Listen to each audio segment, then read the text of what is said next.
கண்ணாலம் கட்டு முன்னே கெட்டி மேளம் கொட்டு முன்னே கைவிரலும் பட்டா என்ன ஆகாதா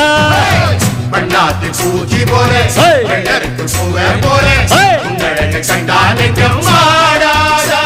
அடி மஞ்ச கிழங்கு சிறு இன்ப கிழங்கு அடி பார்க்காம போனவளே குருவம்மா ஒரு பெண்ணென வந்தது பொண்ணுல பண்ணிய உருவமா